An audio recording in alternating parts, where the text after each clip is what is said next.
JC Tickets provides first-class trips to Ravens road games, including airfare, 4-star hotels, game tickets, and cocktail parties. We also help provide great seating locations to all Ravens home games. JC Tickets, where the games begin. Visit us at jctickets.net.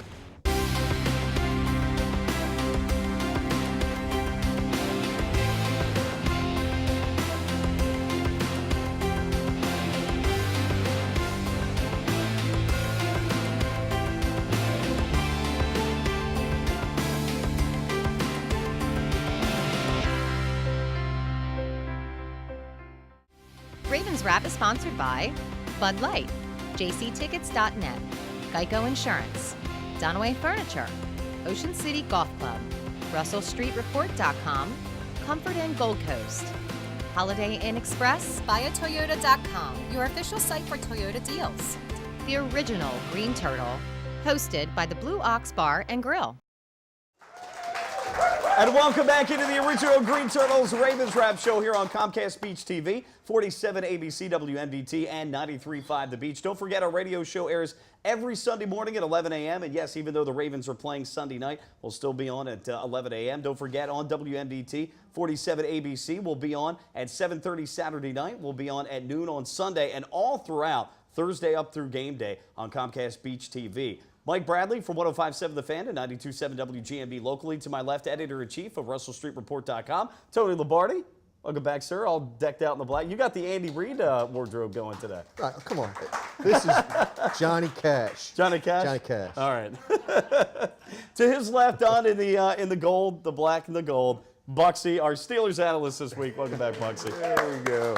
Tony, you got your Halloween outfit on, right? You're getting ready for Friday. Yeah, we do want to wish everybody a very safe and happy Halloween, which we're doing the show on Wednesday. It comes up on Friday. So best of luck with getting all the candy that you wish for. All right.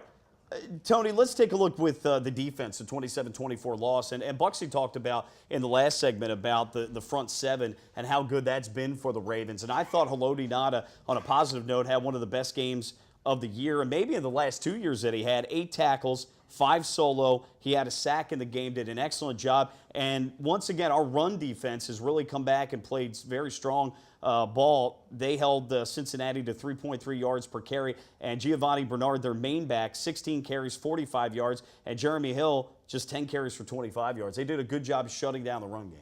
Haloti is a guy that's really answered his critics because the last couple of years he's been nicked up.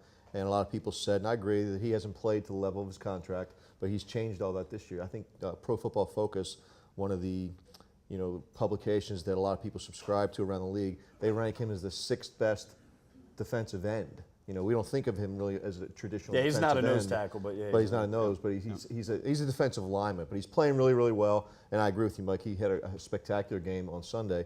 Now the front seven, I thought they played well, obviously from the stats with the Bengals rushing attack. But I think that with the Ravens, they might, benefit a little bit more from Dean Pease kind of shuffling the deck a little bit more than he's doing.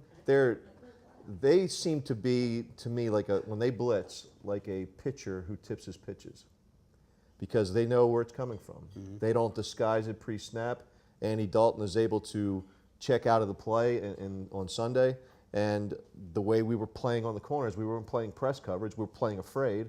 So he just dumps the ball off and gets out of trouble, and it's pretty easy pickings. Well, to be fair, Jimmy Smith gets hurt in the game with a mid-foot sprain. As we've heard, he's going to be out for a couple of weeks. That certainly changed the dynamic, though, in terms of a game plan, in terms of what you can do. Webb's not back 100% totally, but if Smith doesn't go out of that game, maybe things are a little bit different. I don't necessarily disagree with you, but it's a better offensive line that we faced against the Bengals than we did against Atlanta and Tampa Bay. Let's be honest about that. Let's use another game as an example. Let's take a look at that Dallas-Washington game. Washington was coming after Tony Romo, and they arguably have an even better offensive line than the Ravens. Mm-hmm. And they just pinned their ears back and came after them. They disguised their blitz as well, and they have 2 young corners. So Dean Pease played not to lose instead of to win, in my opinion. Although I thought the defense played well enough to win, but we'll talk about the secondary in a second. They certainly weren't up to snuff there. The front seven, I thought, was. And we talked about in the last segment the offensive issues. But Bucksy, as you know, really for both teams, for the Ravens and Steelers, with the defense, both defenses have been going through a transition and bringing in either free agents or drafting guys. and they haven't quite been the defenses that we've been used to even 4 to 5 years ago necessarily. Yeah, I know. Speaking for this on the Steelers side of it, their defense is finally starting to. It's a difficult scheme that Dick LeBeau runs there, and they're starting to come. They brought back Kiesel. They brought back Harrison. I don't think they brought him back because they're Out of necessity. Yeah, but they know Did they the have to system. trade in their AARP card? Yeah, exactly. They're almost as old as you, right, Tom? No, they. But I think it's the system's finally starting to work. Get the young guys in sync with it. But we're very similar with the Ravens right now. It's who's going to get to the quarterback. And I know we'll talk And it about hasn't, that. right, we'll get to that coming up, but bit, it has been inconsistent for both teams, even though with Suggs and Doomerville, you'd hope for more. And we have the last couple of weeks, but again, we faced a much better offensive line. But to your point, maybe you need to hide things better against Cincinnati than you do, especially in a division game, than you do against Atlanta and Tampa Bay, who don't know you, but also where you can dominate the line of scrimmage. So we talk about the front seven having played very well. And again, C.J. Mosley and Darrell Smith, they just continue to do a solid job, especially Mosley, but both had 13 tackles in the game. Brandon Williams as well, the nose tackle, another solid game. Let's get to the secondary, though. We mentioned Jimmy Smith. That injury is huge. Webb isn't back necessarily 100%, but you mentioned the Mohamed Sanu play, the 53-yarder that set up what ended up being the winning score for the Cincinnati Bengals. And a couple of things there. You've got Dominic Franks, who hasn't played very many games, having to fill in there. One of the problems I had, now ultimately, there's an issue with the safety there who lost the ball, got turned around. But in a cover two, I think, and this is an NFL problem, I think in cover two, where the quarterback is playing what we call rolled up coverage, where they're playing the line of scrimmage to about 12 yards back, they're not being physical with the receiver in the first 5 yards, and they're just passing them on to the safety. I think they could do more. They're not passing them on to the safety as well as they could, taking that full 12 yards. I think they're giving too many gaps, and with Brooks too being a young guy, didn't get over there fast enough. It's just a secondary breakdown, though, I tell you. But those are some of the technical aspects I see that are wrong with the team. Well, when you think about it, what does Andy Dalton want to do every time he drops back? He wants to get the ball out quickly. He doesn't really want to drop back. And we've seen when they put pressure on him, we saw it briefly in that game. He got rattled pretty quickly, and then they backed off. And I think if you're going to come after the quarterback, you don't back off on the edges either. You press. And you disrupt those routes, those timing routes, and they're not doing that. And they did that. They did it against the Falcons at home. I don't know if maybe it's a difference between because Matt Ryan I think is a better quarterback than Andy Dalton. So I don't know why they change it like that. But like I said before, I think that their blitzes aren't well disguised. I think that they come at you from predictable angles. And I'm tired of seeing Darian Stewart get picked up on a blitz and Matt Elam, and they basically just take themselves out of the play because they get caught up in the wash. Well, Matt Elam, especially of note, Matt Elam had 5 missed tackles in the game. Awful. He leads the league amongst with safeties 12. in 12 missed tackles. Yeah, I mean, Tony, this is a real problem. Well, why Will Hill was not in the game on that pass that Sanu caught the 53-yarder for the winning score, I don't know. Now, I do know they want to try to get Brooks in. They like the kid. He's out of Florida State. But Will Hill might have been better in that situation at the end of the game against a divisional opponent. He wasn't in there. No, I don't know why they're handling the safeties in that secondary the way they have. It goes back to August when I thought that they had some weaknesses. And what do you hear Ozzie say all the time? You can never have enough corners. Guess what they don't have enough of? Corners. Yeah. They're dangerously thin right now. And Webb didn't practice on Wednesday because I'm sure they don't want him to get his back to spasm up because if they're out without Webb, they're down to Shockey Brown and Dominique Franks.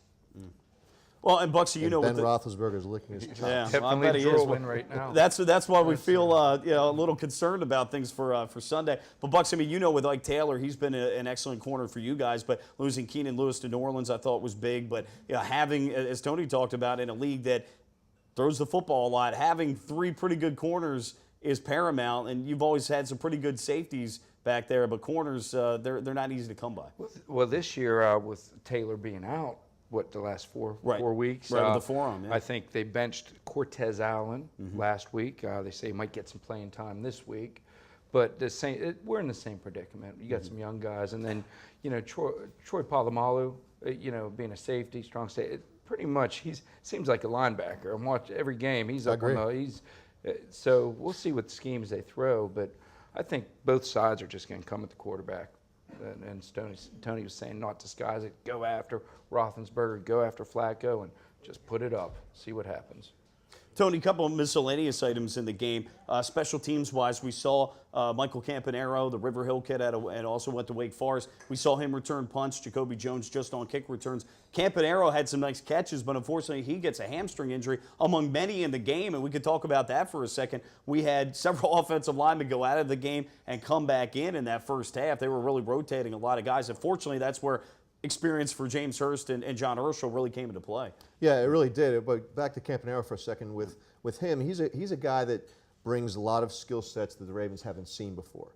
And I think that Joe Flacco's starting to get comfortable with him, and he went to him in a couple key situations. 3 catches, 40 yards, I believe, in the first half. That first drive, he had a heck of an in-route catch right. that got him real close to the goal line. He's a fearless guy, and we've made the comparisons to him and Wes Welker and Julian Edelman prior to him taking the field, and I think that's showing up on the field. So, but back to your point with James Hurst and Urschel having experience certainly helped, because I think everybody on that offensive line except Zuta stepped out for a little bit. Yeah, and I don't think Wagner went out, but yeah, but Well, three Wagner, of the 5 ended up going out at one point. We talk about special teams. Let's also about Justin Tucker, 3 for 3 in the game, 45, 50, and 53, and I think that 53-yarder, that was huge, because if he had missed that, that would have given the Bengals great field position.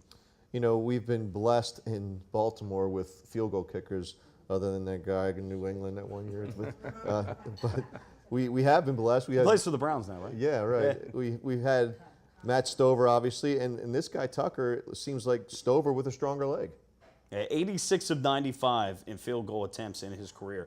And I'm certainly, Buck says as many field goal games as it comes down to between the two teams, 3-point games. Field goal kickers are pretty paramount. That's a tough place to kick them, too. But that's something you take for granted. You don't even think about it. You see the kicker go up, he should make this, but Tucker's been on. And that was with a new snapper, by the way, Tony, with Morgan Cox being lost for the year with the ACL. So kudos to the special teams for getting that together in a week. Yeah, I'm sure Ravens fans were watching Kevin McDermott more so than they were watching the other well, snapper. That's the little things that we're paid to point out for everyone in that game. No, I'm saying that they probably were, because he was new. Oh, okay. The things you take for granted. Oh. Well, we don't talk about special teams a lot, so that's just did. Yeah. Okay. Well, there you have it. Don't have a lot of time left in this segment, but Tony, in terms of the play calling, I thought all in all that there was pretty good balance. Now, you might say they threw the ball a little bit more than they should have, but we did have an effective run game. We can get into this in the next segment, but what happened in the passing game? We got 30 seconds. You could just start to talk about what you think. I think that they didn't do enough to loosen up the press coverage that they were facing with the Cincinnati Bengals. I think they should have run some stacks and run some drags and things like that to try to mix it up a little bit. So I think that the onus of that falls on Gary Kubiak. With the play calling. Yeah. All right, coming up, we'll recap more of the 27-24 loss to the Bengals, and we'll start to preview the upcoming game against the Steelers. Ravens Wrap Show, Comcast Beach TV, ABC 47 at 93.5 The Beach. Keep it here.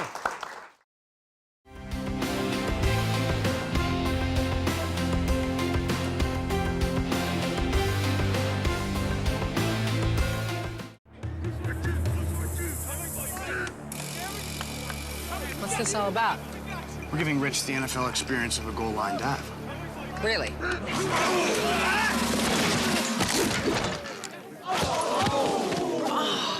There's an easier way to get an ultimate NFL fan experience. Just snap the tag wherever Bud Light is sold and you could win. Bud Light in the NFL. Here we go.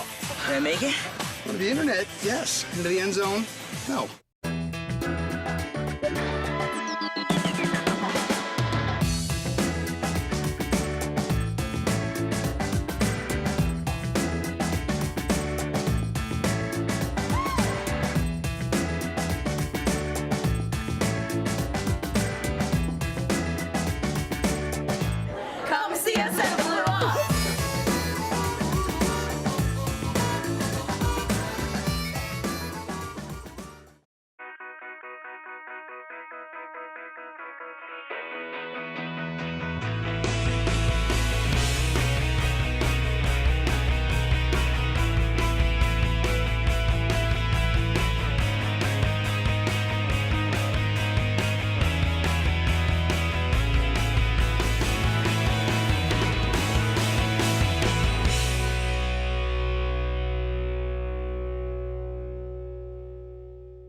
JC Tickets provides first-class trips to Ravens road games, including airfare, 4-star hotels, game tickets, and cocktail parties. We also help provide great seating locations to all Ravens home games. JC Tickets, where the games begin. Visit us at jctickets.net.